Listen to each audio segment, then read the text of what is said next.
everyone, we are from the University of the East Manila, Bachelor of Science, Tourism and Management, Section 5B, Group Number 2. We are here to present our topics and our learnings regarding heritage tourism. So please sit back, relax, and enjoy while gaining knowledge about our video. For the longest period, history has been a major engine of visitor activity. Exploring the mysteries and wonders of the past over large distances is not a new concept. It has existed for centuries and continues to be a common cause for people to travel. This phrase simply explains heritage tourism in a nutshell. Come listen as I explain what the term heritage tourism means. Heritage tourism refers to the travel with the primary goal of learning about a place's history and heritage. It includes cultural characteristics such as heritage sites like visiting local museums that preserve the past through antiques, arts, and relics, monuments, traditional activities simple as trying real historical dishes and their place of origin. There are also traditions, languages, and so on, which are seen to be important to preserve for future generations. Looking at the trends, no one can say that history is never too old-fashioned to be cherished. Another for heritage site, heritage is also source of identity that can evaluate factor to the local communities so that they can create a group of people that they can participate fully social of cultural life. Heritage is a platform that can be for recognition, a dialogue for intercultural, ethical reflection, and the basis of economic development. In the heritage sites, travelers, they can choose whatever they want so that they can stay in their staycation longer so that they can spend time with their destination that they enjoy at their summertime. Importance of heritage sites. Heritage sites are the symbols of our history. It can also have a very positive influence on many aspects of the way a community develops. We Filipinos have a tendency to determine with our heritage that additionally offers us a way of pride. It is said that memory is the treasure house of the mind wherein the monuments thereof are kept and preserved. It is important for us all to be one and make preservation of cultural and historical sites because it maintains the integrity of the place through protection and restoration. We must leave a marvelous and remarkable legacy that will be beneficial to the next generation because heritage is the gift and treasure of humanity to the future.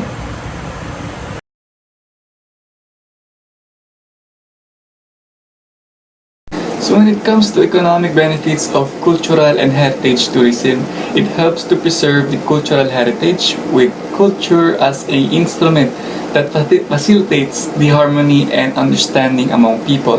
It injects a new money into the economy.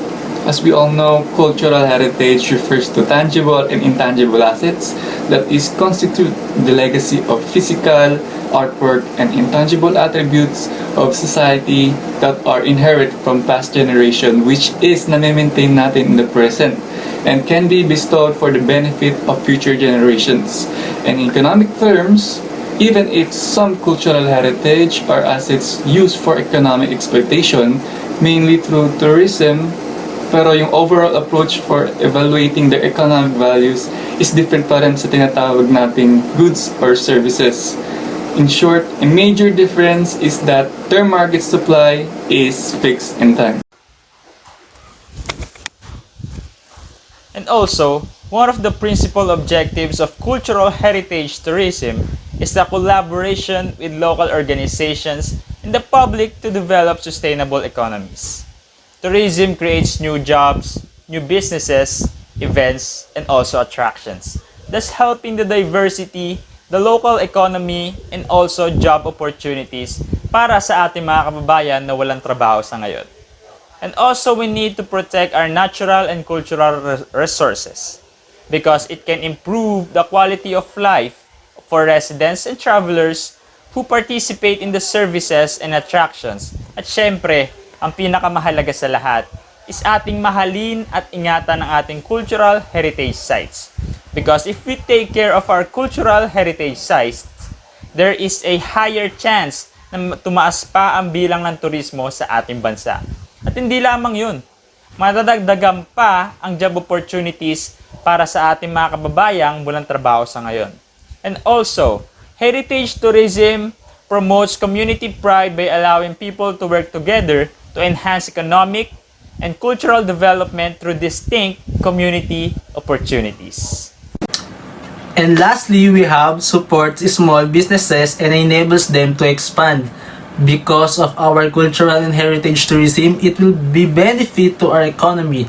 Even the small businesses can be expanded because of the tourists visiting in our country, which is they are contributing to the country's economy. And having a cultural heritage, our country is growing when the tourists come. That can also increase our economy, and because of them, other people will see that our country is really attractive and many tourists will come. So it is important to protect and preserve our cultural and heritage tourism, and of course promote our local resources.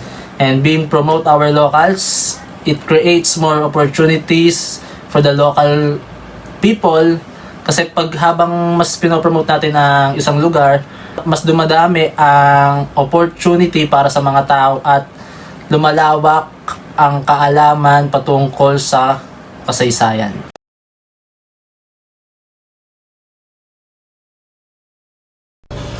Most people consider that the historic houses in their area are an important part of the area's character and identity. Similarly, the vast majority of people consider heritage to be an important part of the Philippines' identity and culture. There are many social benefits of tourism, demonstrating positive social impacts. These might include preserving the local culture and heritage, strengthening communities, provision of social services, commercialization of culture and arts, revitalization of custom and art forms, and preservation of heritage. Socially, cultural and heritage tourism have the ability to make contributions to an area's livability and identity. It includes local landmarks that people identify with the town or area, such as significant buildings, monuments, and bridges. Heritage conservation projects often also provide social benefits through community involvement and raising communities' awareness of its heritage. Once completed, heritage conservation programs are often accompanied by community events, further enhancing communities' sense of identity. Cultural and heritage tourism is not only concerned with identification management and protection of heritage values. It must also be involved in understanding the impacts of tourism on communities and regions, achieving economic, social benefits, providing financial resources for protection, as well as marketing and promotion. Along with that, there are many social benefits of cultural and heritage tourism. It promotes community beautification and helps build opportunities for healthy and useful community relationships and partnerships.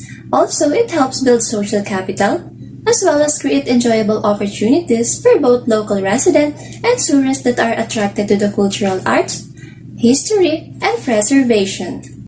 In addition, it provides research, education, and work placement opportunities for students and foster local investment in heritage resources, as well as amenities that support tourism services. And lastly, it helps improve the community's image and pride.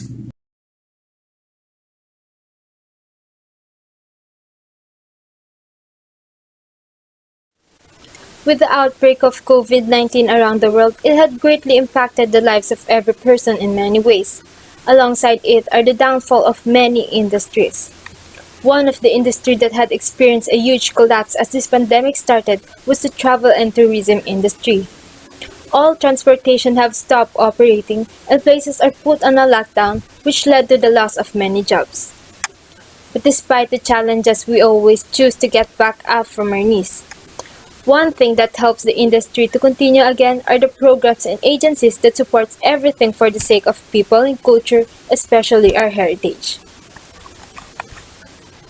Republic Act No. 10066, also known as the National Cultural Heritage Act of 2009, was created for the protection and conservation of the national cultural heritage.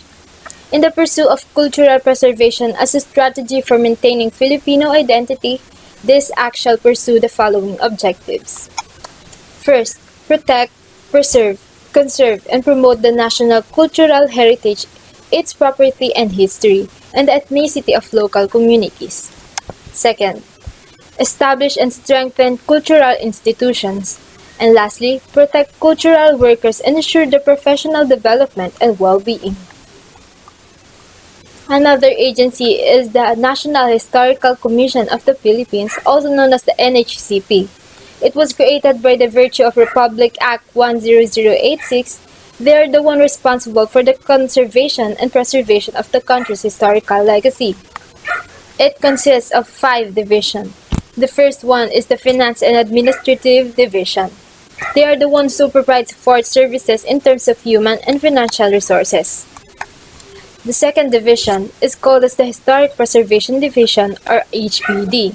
They aims to promote Filipino heritage through the preservation, protection, and development of historic sites and structures, and conservation of material objects.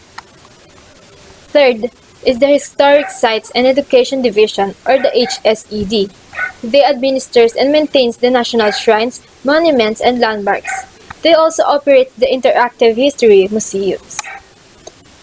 Fourth is the Research, Publications, and Heraldry Division, or the RPHD. They are known to be the arm of the NHCP on historical research and publication of materials involving the Philippine history. They also maintain the Historical Data Bank and Research Center and blazoning of heraldic items and gadgets. Fifth is the Materials Research Conservation Division, or the MRCD.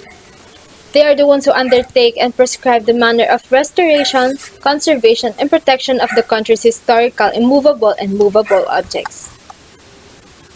Next one is the Philippine Heritage Project. This is a campaign envisioned to inform, persuade, and entice local and international audiences to experience the country through places, artifacts, and activities that represent the stories of a Filipino people from past to the present. World Tourism Organization, or the WTO, is a United Nations specialized agency entrusted with the promotion of responsible, sustainable, and universally accessible tourism. DOT, or the Department of Tourism, is the primary government agency charged with the responsibility to encourage, promote, and develop tourism as a major socio-economic activity. These divisions and agencies have been very helpful for our economy along with our livelihood to prosper. As we all know, heritage has been with us throughout the years. It is very important for us to make the best out of it and continually conserve and preserve it for the future generations. Hello! Good morning everyone, good morning sir. My name is TRIXIE SILVANO and today I will share to you the things I've learned from our preliminary period. The National Trust defined heritage tourism as traveling to experience the place, artifacts, and activities that authentically represent the stories and people from the past and present. It includes historic, cultural, and natural. Meaning, it is a place or destination wherein the tourist wants to know about their culture, tradition, language, and practices na talagang totoong nangyari sa lugar na yon. It is not just based on chismis or haka-haka, but an authentic story and facts that really happens in that place na talaga namang kapupulutan ng aral. It is also considered a vital part because it can also preserve for our future generation. Now, let's proceed to the heritage program of the government. PSEP or Philippine Cultural Education Program, it seeks to develop among Filipinos greater awareness, understanding, and appreciation of their culture and arts towards the evolution of consciousness that will improve the quality of their lives. Philippine Cultural Education Program also envisions a nation of culturally literate and empowered Filipinos by ensuring po na yung kultura will be the core and foundation ng education, governance, and sustainable development. Hangad din po ng programang ito na mapaunlad ang mga Pilipino at higit na magkaroon ng pag-unawa at pagpapahalaga sa ating kultura at sining tungo sa magpapabuti sa kalidad ng ating buhay. Next is HCS or Heritage Conservation Society. It is located in Museo Pambata Building, Rojas Boulevard, Ermita, Maynila. It is a non-stock, non-profit organization advocating the protection and preservation of our built heritage, cultural and historical sites and settings. Ito naman po ay isang samahan na nagtataguyod ng proteksyon at pangangalaga sa ating mga heritage sites or sa mga makasaysayang lugar sa ating bansa na talaga namang nagbigay ng mahalagang parte sa ating pagkakakilanlan. Dahil ang kultura po ay isang pamana na dapat nating payabungin, paunlarin at pagyamanin at mapanatili para sa ating pambansang pagkakakilanlan. Last po is WTTC or World Travel and Tourism Council. It is a membership organization representing the leaders of the global travel and tourism industry. Their mission po is to maximize the inclusive and sustainable growth potential for travel and tourism sector. Heritage tourism is important because it is the source of our identity as a Filipino. It also provides clues from our past na talaga namang makatutulong para mas makilala natin ang sarili nating bansa. So we should also do our best to appreciate, understand, and make effort na mas mapaunlad siya, hindi lang para sa sarili natin, kundi para rin sa bansa natin. World Heritage Convention. World Heritage Convention was created in 1972. It aims to protect the world cultural and natural heritage by establishing an effective system in protecting our heritage sites through the cooperation of nations. It is continued to conserve for future generations. UNESCO World Heritage and Sustainable Program. The UNESCO World Heritage and Sustainable Program represents a new approach where planning for tourism and heritage is integrated at the destination level. This program creates a framework wherein our cultural assets are valued and protected to achieve sustainable economic development. World Heritage Site. It is the title often used to name a heritage site by UNESCO to a landmark as a World Heritage Property. World Heritage Site represents our legacy to the future generations. It is known for cultural and historical significance. Ano nga ba ang heritage tourism? Ay isang sangay ng turismo na nakatuon sa pamana ng kultura ng lokasyon kung saan nagaganap ang turismo. Ang National Trust of Historic Preservation sa Estados Unidos ay tumutukoy sa turismo ng pamana bilang paglalakbay upang maranasan ang mga lugar at aktibidad na tunay na kumakatawan sa mga kwento ng tao ng nakaraan. At ang turismo ay pamana ng kultura ay tinutukoy bilang paglalakbay upang maranasan ang mga lugar at aktibidad na tunay na kumakatawan sa mga kwento at tao ng nakaraan at kasalukuyan. Ngayon, dumako na tayo sa Heritage Program of the Government. Ang Heritage Programs of the Government ay maraming sangay, kasama na dito ang World Heritage Property, Socio-Cultural Carrying Capacity, Limits for Acceptable Change or Lack, at iba pa. Ano nga ba ang World Heritage Property? A term used by UNESCO World Heritage Committee and by the other World Heritage Convention referring to the World Heritage Site that received their title as they carrying an outstanding universal cultural value. It's a landmark or area with a legal protection by an international convention and is administered by United Nations Education, Scientific, and Cultural Organization. Ano naman ang Socio-Cultural Carrying Capacity? A tourism developers hold that draw a line between a development stage that does not create negative sociocultural impact on hot communities and develop stage that doesn't create negative sociocultural impact. Parang pakikipagsalamuha sa ibang tao para ma-less or mabawasan ang mga negative social cultural impact. Ano naman ang limits for acceptable change or lack are usually set by the local communities and draw a line between that is what is acceptable and what is unacceptable in terms of socio-cultural tourism impact in their localities. This information can help site managers monitor the site, identify management action, and determine the limitation to activities to maintain the ecological character of the site.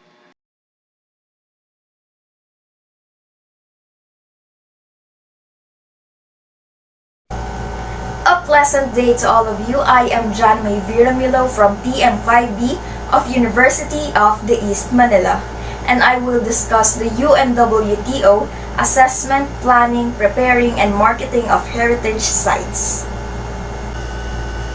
Heritage is our own past, our own legacy. This is what our ancestors passed on to the future generations. Both cultural heritage and natural heritage gives people a connection to a certain social values, beliefs, religions, and customs. It also allows them to identify with others with similar backgrounds.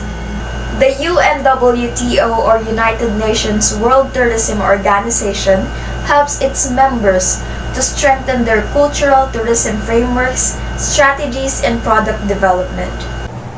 It also provides guidelines in tourism industry in terms of implementing policies and governance models that benefits all the stakeholders while promoting and preserving cultural elements.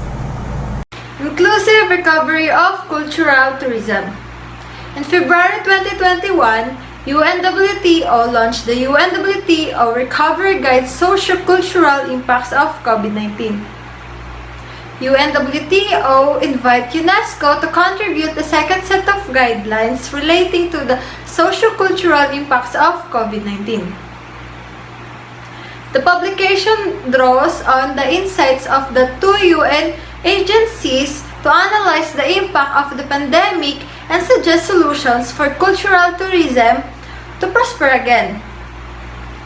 Under the principles of shared responsibilities and greater conclusion.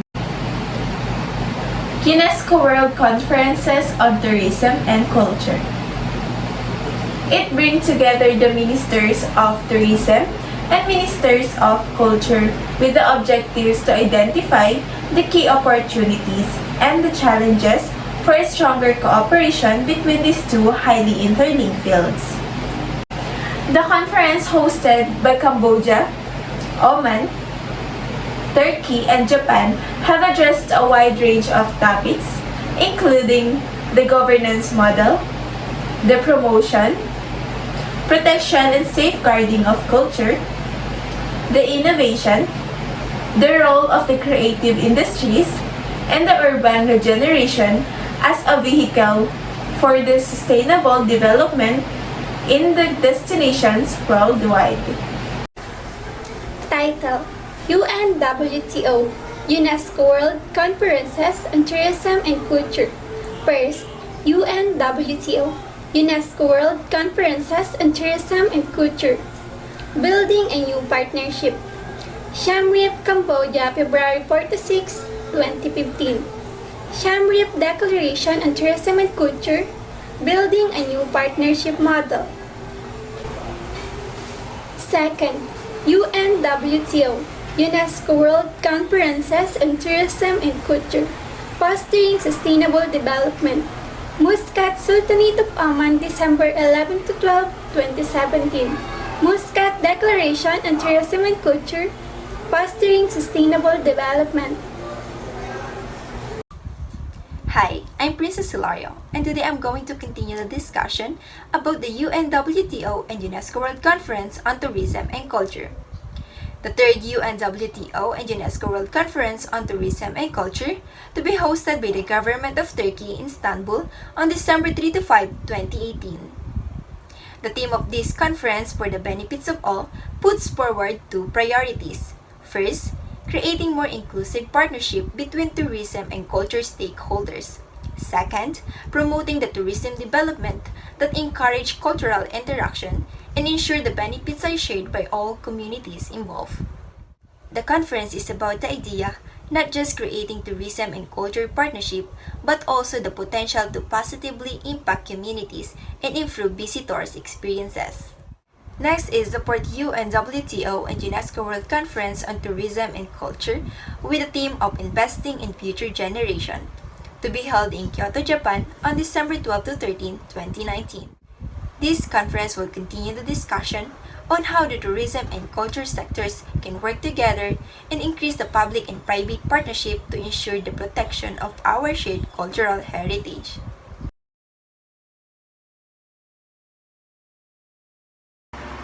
Heritage is our legacy, on what we live today and on what we pass on the future generation.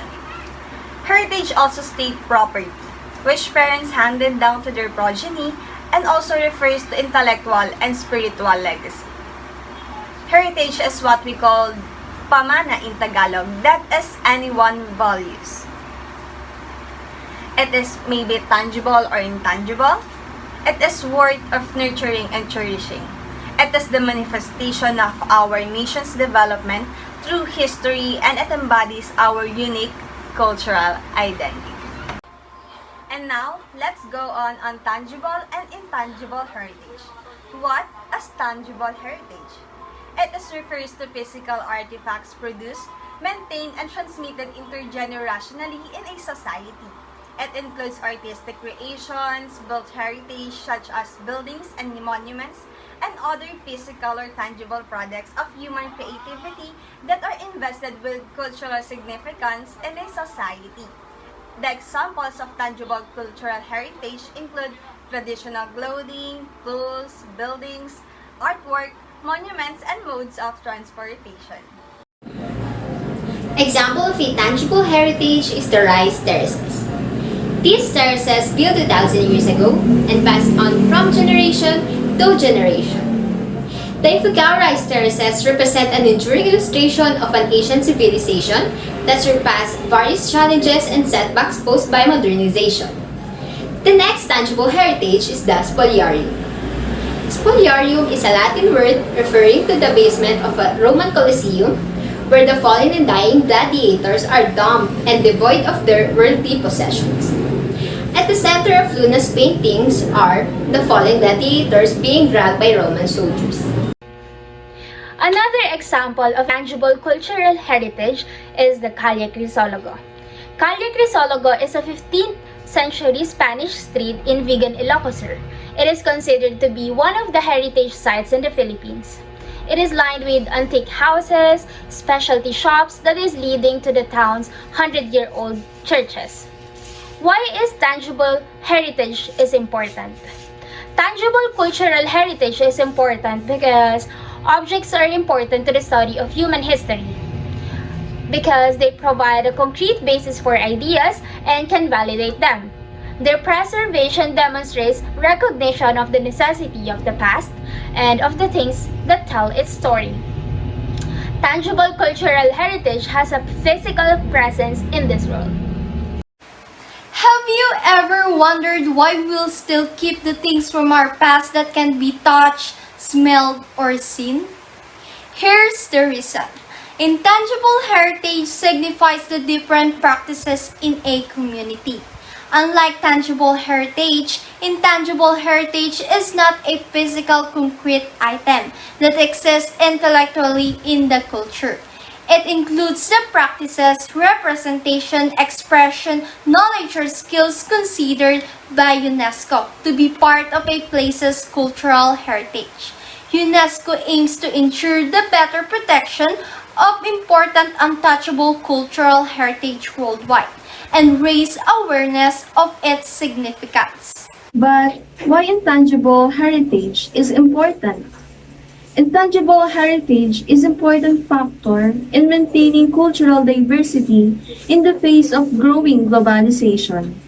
It consists of non-physical intellectual wealth, such as beliefs, traditions, customs, knowledge, and language in different communities that helps with intercultural dialogue and encourage mutual respect for other ways of life.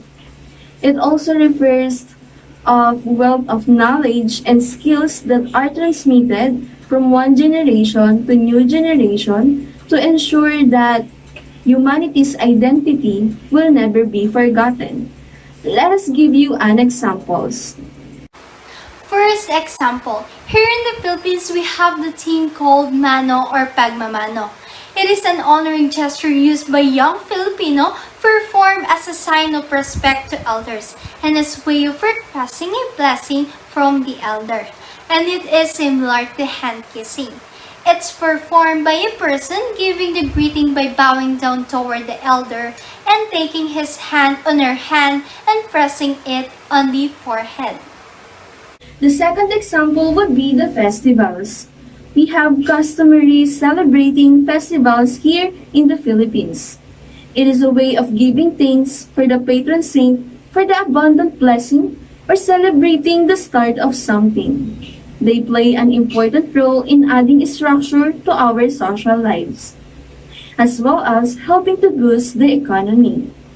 It provides members of a community with opportunities to engage in socialization, entertainment, and establishment of social networks which can contribute to the community's cohesion and the establishment of social capital within a community.